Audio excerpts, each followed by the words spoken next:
Joining us now, General Michael Hayden, former director of the CIA and the NSA. General, would the release of this report put lives at risk? It is my judgment, JD, that indeed it would. Now look, the current administration is fighting tooth and nail in court to prevent the release of videos showing force feeding of prisoners at Guantanamo, and that's actually a humanitarian action. The current administration has gone to court to prevent the release of the photos of the dead body of Osama bin Laden. And yet, we're going to put these very graphic descriptions of enhanced interrogation techniques out there, and someone thinks that that won't have an impact? That's really hard to imagine. So, if this creates problems, why on earth release it? JD, I have no good reason. There's a small group of Democrats in the Senate Intelligence Committee that are absolutely committed to putting this document out, and I don't know that they can be dissuaded. Dianne Feinstein, the chairman of the committee, in past experiences, winning plaudits from both sides of the aisle, saying she was nonpartisan, and yet one member of this committee, Senator Udall of Colorado, was retired by the voters at the midterm. Is it too glib to call this the Udall Defeat Revenge Act? Yeah, I probably wouldn't go that far, JD, but there are other dynamics at work here. There are other members pushing for it, Senator Biden, Senator Heinrich, Senator Feinstein, as you say. But just look at the context. They feel as if they have to get this report out, a report done only by Democrats, and they have to get this report out before the Democrats lose control of the Senate. That is probably the classic definition of political. General, this report claims the CIA routinely went beyond legally allowable techniques to get information out of detainees, and a lot of people use the shorthand of torture. You say the report's conclusions are untrue. Why then in 2006 did you recommend to President Bush that we reduce the program and the number of techniques being utilized? Okay, JD, two big points to be made here. Let's go to the first premise, that CIA allegedly went beyond its authorization. And here I'm not going to get into the eaches here with you. I'm simply going to say that John Durham, a federal prosecutor, looked into CIA's interaction with 101 detainees and declined any prosecution. So that should put that storyline to rest, that we routinely went beyond our authorization. Now, JD, what I did in 2006, with the strong support, I should add, of President Bush, who was trying to get his emergency measures started after 9/11 on a more sound political footing, political, not legal, political footing, so that he could hand them off to his successor, whomever that might be. And so we were quite willing, in order to get political consensus, to pull back from some techniques that some people may have objected to, not in any way suggesting they were previously illegal, but simply to get the political buy-in so that we could have a program that wouldn't have an on-off switch with every off-year election. Fair enough. There is a political dynamic, both good and bad, to all decisions being made. And General Hayden, we very much appreciate your candor. In fact, we appreciate the fact that you're staying with us as you're calling us this morning from California. So mighty early out there. When we come back, there is so much going on both in Washington and around the world that merits our attention. We very much appreciate the fact that you're going to spend more time with us to offer your analysis, insights, and perhaps a unique take that we don't too often hear from people, from someone uniquely qualified as the former head of the CIA and the National Security Agency. You heard what the General had to say. Agree or disagree? Why don't you tweet me your comments at Newsmax TV, hashtag America's Forum. There's also newsmaxtv.com/comment, and don't forget Facebook. You'll see our faces again following this time out as America's Forum continues here on Newsmax TV.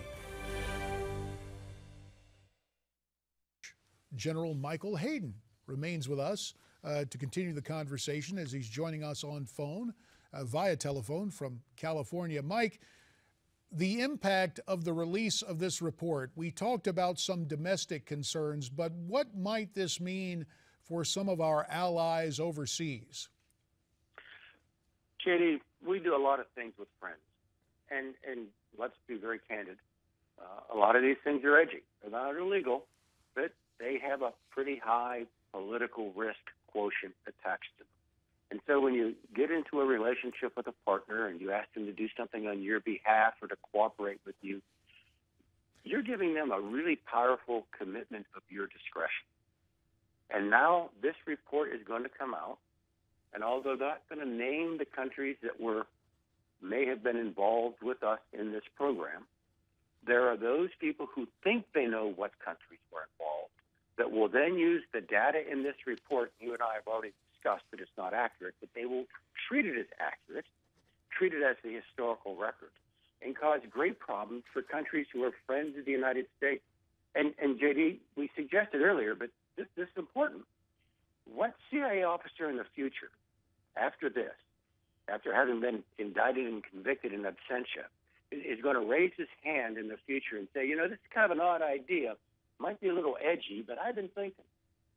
And so the final outcome of this report is going to be an American espionage service that is timid and friendless.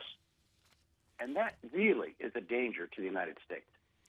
Just for the record, General, obviously you moved over to CIA, if memory serves, after the directorship of George Tenet, and then my old colleague from Capitol Hill, former Congressman Porter Goss.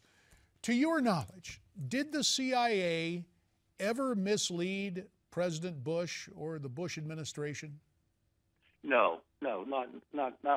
How could you do that, JD? We're creatures of the executive branch. And look, put ethics aside. You know, don't consider us moral men. At least don't consider us stupid men. This is something that we all knew was going to be public someday. And it was so edgy that we would be all held to account. And so none of us was willing to do anything that would make that final day of reckoning more difficult than we knew it would be. And so there just is no percentage in our not making sure the other parts of government, including Congress, knew what we were doing. General, about 2.5 minutes remain, and again, we thank you for your time. There is another issue at hand dealing with Gitmo. Yesterday, another of my former colleagues, the outgoing chairman of the House Intelligence Committee, Mike Rogers of Michigan, was on one of the Sunday programs talking about 6 Gitmo prisoners being sent to Uruguay. Let's listen to what Mike Rogers had to say, then I'd like to get your reaction. And some of these intelligence services who do these agreements about agreeing to watch them or monitor them can't do it. So we pay money, remember this, now we're going to pay a lot of money to these countries who take these particular prisoners.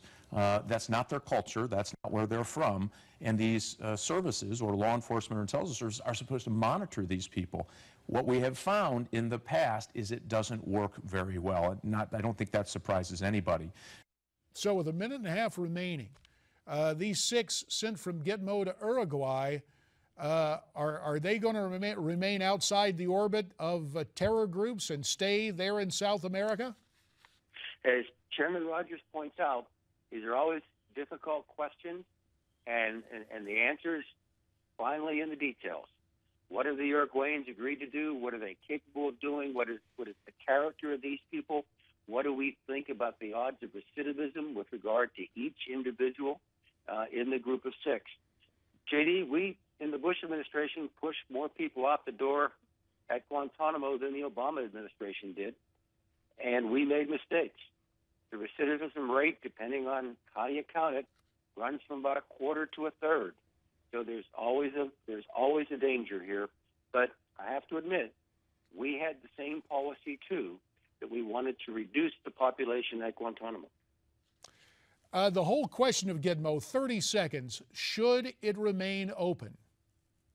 I think it should remain open, JD, and frankly, I think we should have the option of putting new people there, something that this administration has refused to do. opting instead for Article III courts or killing people. And there's a third legitimate option, and we ought to use it. Fair enough. General Michael Hayden, phoning in this morning from California. You've done anything but phone in your responses. We thank you for your thoughtful, candid remarks concerning these challenging subjects. You heard what the general said. Gitmo ought to stay open. What do you think of that idea? Why don't you tweet me your response at Newsmax TV, #America's Forum.